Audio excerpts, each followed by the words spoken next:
Dear McDonald's, your breakfast menu? Fire. 10s across the board. I could be happy with anything, even though I order the same thing every time. Thanks for not judging me. I'll try something new next time. Maybe. Score a 2 for $5 deal on a sausage McMuffin with egg and more. Limited time only. Price and participation may vary. Cannot be combined with any other offer. Single item at regular price. Ba-da-ba-ba-ba.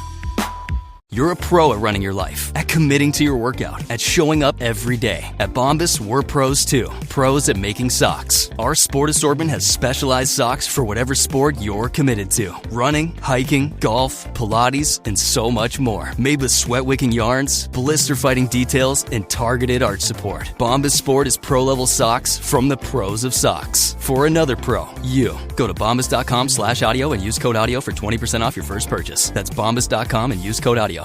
Okay, does this happen to anybody else? You sit down with a juicy QPC, some McNuggets, and those golden fries from McDonald's. Then you take a long sip of your Sprite because you can still hear your mama saying, don't fill up on that drink before you eat your food. But you're grown now, so you do what you want. Share and share alike with a 20-piece McNuggets from McDonald's for just $6. Limited time only. Price and participation may vary. Cannot be combined with any other offer. Ba-da-ba-ba-ba. From the Accident Recovery Team Traffic Center, don't worry about me, I called ART. Traffic. There are several wrecks on Kellogg. One is on the westbound side at North County Road, the other eastbound at 143rd Street. Both incidents are causing heavy traffic in both directions. From the Accident Recovery Team Traffic Center, that's your Odyssey Wichita traffic. Weather. Partly cloudy and continued mild today, a high of 68 with a lot less wind than Tuesday. A south breeze this afternoon under 10 miles per hour. We'll see a few showers this evening, otherwise partly cloudy and 42 tonight. Sunny and 67 on Thursday. Sunshine on Friday and a high of 75. And we'll stay in the 70s on Saturday. That's your forecast from Storm Team 12. I'm meteorologist Jake Dunn. The Drake Toll Show. This is the same North Carolina team that lost 82-58 to NC State, 75-66 to Miami, in a year where the game is so top-heavy. I don't believe they're going to be a force to be reckoned with in March. Drake Toll, mornings at 5, right before Sports Daily at 7 on 97.5 and 1240 KFH. Oh, okay, take it easy. We're going on the air.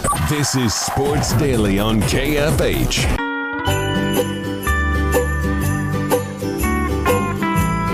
All right, welcome back in, everybody, here to Sports Daily. Glad to have you with us on your way into work. Want to keep listening in the car, even after you park the car. You can with the Odyssey app and Odyssey.com. Just download the app, visit Odyssey.com, search for KFH. You can listen to us anytime at that point. Max gets the show podcasted out for us each and every day. We'll get to the Brett Veach comments in the next hour. Yesterday from the Combine. TJ, you were at Big Monday. Haven't had your thoughts on that yet. KU, boy, it's interesting, isn't it? We get into this continuous cycle of Kansas basketball of, oh my gosh, how could they lose like that to Cincinnati? Oh my gosh, this team's better off without Darren Peterson. He's got to go. Like, I know the frustrating part is that we've still got to wait to see the best of it, but I still feel like we still are waiting to see the best of KU, and that's an exciting thing. It wasn't the best of KU on Monday night, but I think that Monday night was the biggest arrow pointing in the right direction that we've seen in a while on the terms of the fact it wasn't the best that they looked, but it's the fact that, like, we've said, like, they need to find a way to win games whenever Peterson can't play. Peterson played.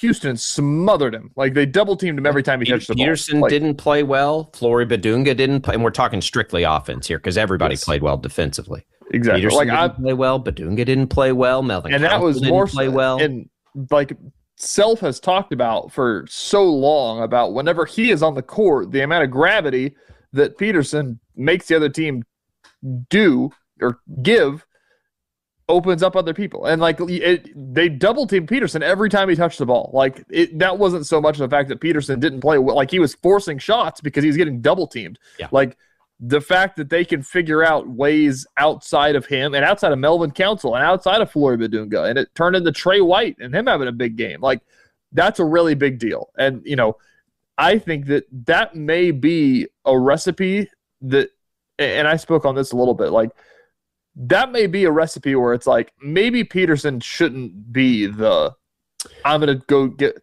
no, I know, but listen to me. He took 14 shots in that game. I'm pretty comfortable with that number. I don't. It doesn't need to be 20. It doesn't. Unless he's making a bunch of them. Then correct. I think it needs to be like everything runs through the bigs that we always say. Like, try that, and then whenever you get to the grenade part where there's 10 seconds left on the shot clock, it's like, all right, where's Peterson? Just go get a bucket. Yeah, like, look, he's prolific of a scorer enough. You've got him in the Oklahoma. Think back to the Oklahoma State game like that. If he's doing that, take 30. Like, right, that's what I'm saying. And that adaptability has got to be the thing that they figure out, and they haven't been able to because they haven't had enough minutes with him. But I thought one of the best things against Houston is he finished the game, obviously, but there toward the end, it kind of slogged out. Houston's really good, right? Yep. Let's not forget Houston's really good. And they started to like chip away a little bit, and that's those moments where people are like, they were playing way better when Peterson was on the bench. And maybe they were at that moment. But the thing that I liked about the game was Bill Self left him out there for them to sort of figure it out. And that you could see it happening, right? Peterson on certain plays was the designed point guard. On certain plays, Melvin Council was. Like, they were working through some stuff to protect that lead. The thing I liked more than anything is he played 30 minutes and they played their best defensive game of the year.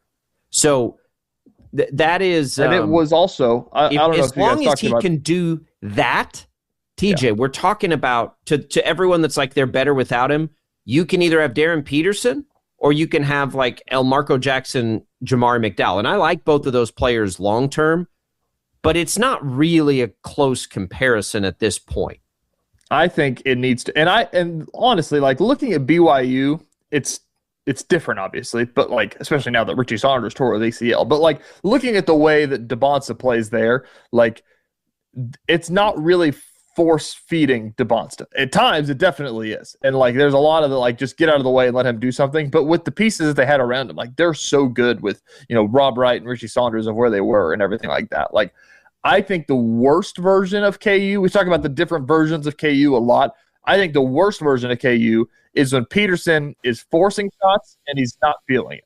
100%. Like, and that's not often, but offensively, yes, I agree. Whenever he's on the court, that's what they do. And that's why in the games where he comes out early that they struggle, because whenever he's on the court, he takes the shot 75% of the time, which when he's feeling good, he should take the shot 90% of the time. And that's something, but I think that, like, that's what Bill Self talks about, like, finding the level of comfortability. By the way, right? They need both. By the way, and they had both against Houston. Yeah. Sidebar tangent really quick. Is comfortability a word? Comfortability is. Yes. Okay. The Oxford Dictionary says no. I got in an argument with the producers because they said comfortability is not a word. You're just supposed to say comfort. But I think comfortability is a word. It's the ability to be comfortable. Anyways. Yeah, it's apparently a quick Google says it is a controversial word. I know. I'm learning about this. I said that in my story the other day about the level of comfortability around KU right now. Anyways, yeah, I would say probably level of comfort would be the way I would say that. But listen, dictionary.com has it. So I don't know. That's right. Anyways, I think that's the things that they will get worked out as they get through this stretch. If Peterson's healthy, they will learn to find the rhythm, because whenever he doesn't play, and you watch them play, and everybody's like, they're better without Peterson. It's like, they're not, but they look really good because they are so good at sharing the ball and getting shots that they want. It's not so much of finding the way of saying, like, do that and Peterson score 30. It's the way of saying, Peterson, do that with them, I think. Peterson has not been able to, unfortunately, for a lot of reasons. I think his personality is part of it. He's not been allowed to be as jovial out there as the other players. So I think people see them having the time of their lives and he's not, and it rubs people the wrong way. But like, to me, like, of course he's not having the time of his life. He has to listen to all of us every day while he's trying to work through something he's never had to work through before as an 18-year-old kid. He's probably not having the time of his life. And so with him, I think that translates. You've got these other guys, and I mean, they are having a blast out there, and it hasn't fit for him because he hasn't been able to participate in full. And so I think people see that and they're like, man, he's checked out and all these things. I don't think that's the case. For Peterson and KU to be their best, they need time to let it play out like it did against Houston for a full game, because the more they can do that, the more Trey White will be the open shooter, who, by the way, is a 40% three-point shooter. He's been struggling recently. But the more that they can go through those things, the more they realize, like, man, option 3 is wide open Trey White. We'll take that all day long. That's what Bill Self has been saying since November saying, like, we need Peterson to go get hot, shoot a bunch of shots, and then it turns into, when guys are coming after him, that turns into 5-on-4 basketball because you take somebody out of the equation. That's right. And that's so all the whole idea. Or Peterson is, he's having one of his on nights and offense comes easy for you. Correct. And you still have to lock in on defense, and you still have to do all these other things when that happens, and you still have to involve the bigs. But the bigs didn't play well on offense either. And that one, that's what I loved about that game. Here's the reality about KU's defense, and here's my biggest reality with Darren Peterson. And the reason I keep going back to, if they don't get, I think this team will struggle in the tournament to win a bunch of games because of the way teams are attacking them.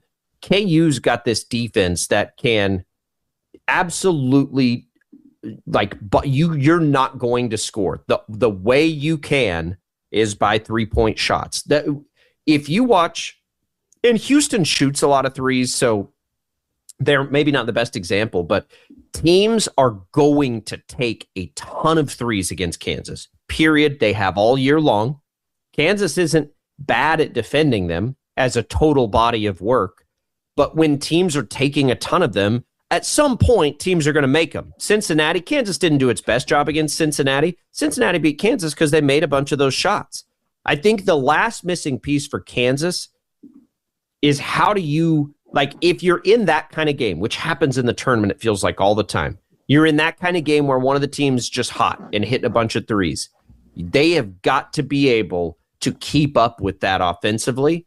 And I think, without Peterson out there, that's what I have a hard time seeing from this team. What can it do when a team just gets hot?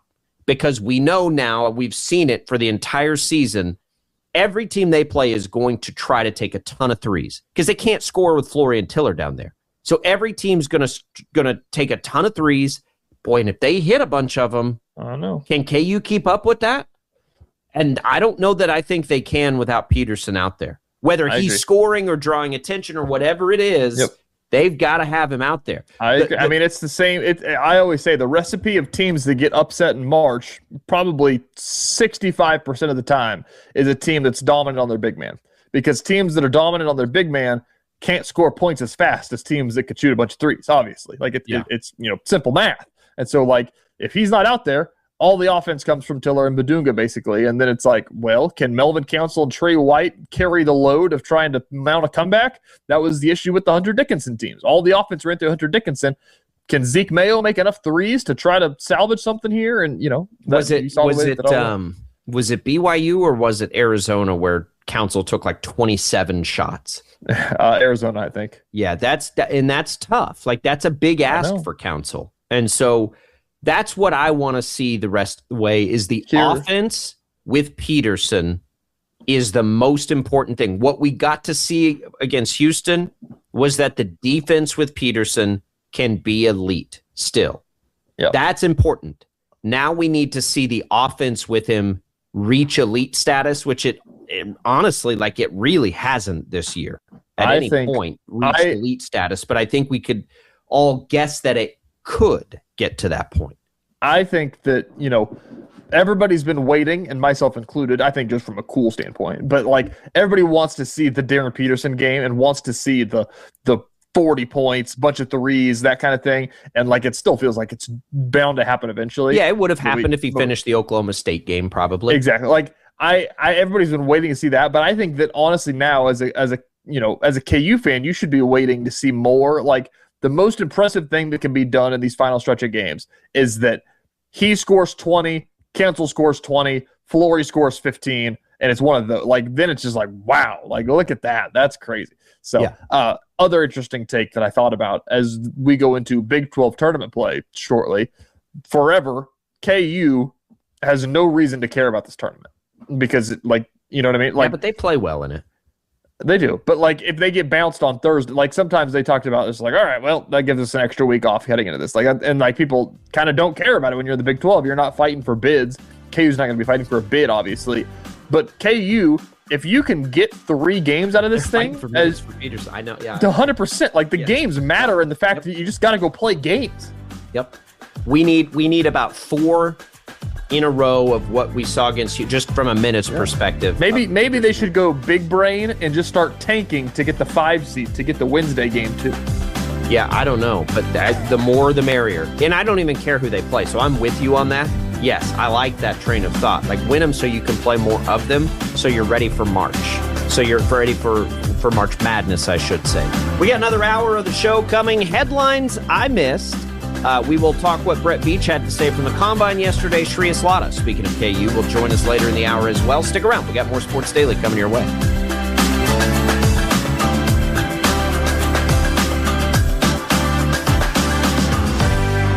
This is 97.5 and 1240 KFH, Wichita, K248CY Wichita, KNSS HD2 Clearwater, and Odyssey Sports Station. Presented by T-Mobile, the official wireless partner of Odyssey Sports. With an awesome network and great savings, there's never been a better time to join T-Mobile. Visit your neighborhood store to make the switch today. Some places take you away. Some bring you together. Marathon does both. Marathon is Florida's family key, with something for everyone. You'll find museums and wildlife refuges, wide open beaches, miles of warm, clear water, and the historic 7-mile bridge. For more about Marathon, visit flakeys.com/marathon. Hey guys, this is Matt Norlander, co-host of the Eye on College Basketball Podcast with Gary Parrish. We are part of the CBS Sports Podcast Network, and College Hoops is turning toward what's going to be a phenomenal March. So be sure you are tuned into the show. We're going to be publishing at least 4 shows every week. Follow and listen to Eye on College Basketball free on the Odyssey app or wherever you get your podcast. March is coming.